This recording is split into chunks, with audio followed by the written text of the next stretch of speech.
শান্ত বুক চিরে এগিয়ে আসছে এক বিশাল ইস্পাতের দানব, যার গায়ে আঁকা লাল পতাকার চিহ্ন। এটি কেবল একটি জাহাজ নয়, এটি হলো বেইজিংয়ের পাঠানো এক স্পষ্ট বার্তা। যখন ইসরায়েল আর আমেরিকা মিলে ইরানকে ঘিরে ফেলার ছক কষছে, ঠিক তখনই পারস্য উপসাগরের লোনা জলে নোঙর ফেলল চীনের অত্যাধুনিক গাইডেড মিসাইল ডেস্ট্রয়ার। ইতিহাস সাক্ষী, চীন সহজে তাদের ঘরের বাইরে সেনা পাঠায় না, কিন্তু আজ যখন চীনের বন্ধু ইরানের অস্তিত্ব সংকটে, তখন ড্রাগন আর চুপ করে নেই। কেন হঠাৎ সমুদ্রের এই রণক্ষেত্রে চীনের এন্ট্রি? আমেরিকার পঞ্চম নৌবহর কি তবে এখন চীনের নিশানায়?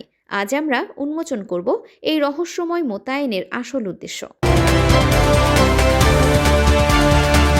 চীনের এই যুদ্ধ জাহাজ পাঠানো কোনো সাধারণ মহড়া নয়। এটি হলো চীনের টাইপ 052D শ্রেণীর ডেস্ট্রয়ার, যাকে বলা হয় চাইনিজ এজিস। এটি এমন এক রাডার সিস্টেমে সজ্জিত যা একসাথে কয়েকশো লক্ষ বস্তুকে ট্র্যাক করতে পারে। কেন চীন এই জাহাজটি ঠিক এই সময়ে পাঠালো? উত্তরটা লুকিয়ে আছে বিশ্ব বাণিজ্যে। কারণে আক্রান্ত হয় তবে পুরো মধ্যপ্রাচ্য জ্বলবে আর চীনের কারখানাগুলো বন্ধ হয়ে যাবে।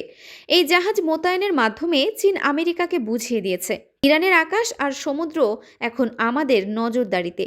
এটি কেবল ইরানকে সামরিক সুরক্ষা দিচ্ছে না, বরং আমেরিকার নৌ আধিপত্যকে সরাসরি চ্যালেঞ্জ জানাচ্ছে।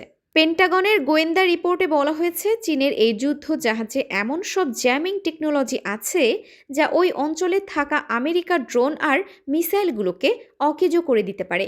এতদিন আমেরিকা মনে করত পারস্য উপসাগর তাদের একক রাজত্ব, কিন্তু এখন চীনের এই আধুনিক জাহাজের উপস্থিতিতে আমেরিকান অ্যাডমিরালদের কপালে চিন্তার ভাঁজ পড়েছে। যদি ভুল করেও কোনো সংঘাত বাধে, তবে চীনের এই ডেস্ট্রয়ার থেকে ছোড়া YJ-18 অ্যান্টি-শিপ মিসাইল মুহূর্তের মধ্যে আমেরিকার রণতরীকে ডুবিয়ে দিতে পারে। আমেরিকান সৈন্যরা এখন বুঝতে পারছে, তারা আর কেবল ইরানের পুরনো প্রযুক্তির মুখোমুখি নয়, বরং বিশ্বের দ্বিতীয় বৃহত্তম সামরিক শক্তির অত্যাধুনিক অস্ত্রের সামনে দাঁড়িয়ে। এই সমীকরণে আরও একটি রহস্যময় দিক হলো রাশিয়া। গোয়েন্দা তথ্য বলছে, চীন ও ইরান যখন সাগরে মহড়া দিচ্ছে, তখন গভীর সমুদ্রের নিচে রাশিয়ার সাবমেরিনগুলোও টহল দিচ্ছে। এটি আসলে একটি ত্রিপক্ষীয় জোট। চীনের এই ওশন ইন্টেলিজেন্স ইরানকে এমন এক শক্তি দিয়েছে যা তাদের আগে কখনো ছিল না। এখন ইসরায়েল বা আমেরিকা যদি ইরানের উপকূলে কোনো কমান্ডো অপারেশন করতে চায়, তবে চীনের রাডার সেটি সাথে সাথে ধরে ফেলবে। এটি হলো এক অদৃশ্য দেয়াল যা ইরানকে ঘিরে রেখেছে। চীনের এই পদক্ষেপ বিশ্ব রাজনীতির এক নতুন যুগের সূচনা।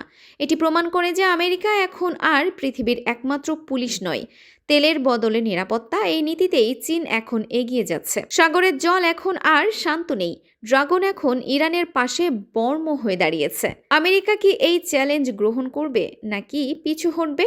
আপনার কি মনে হয়, চীনের এই জাহাজ কি আমেরিকাকে থামাতে পারবে? কমেন্টে আপনার মূল্যবান মতামত জানান।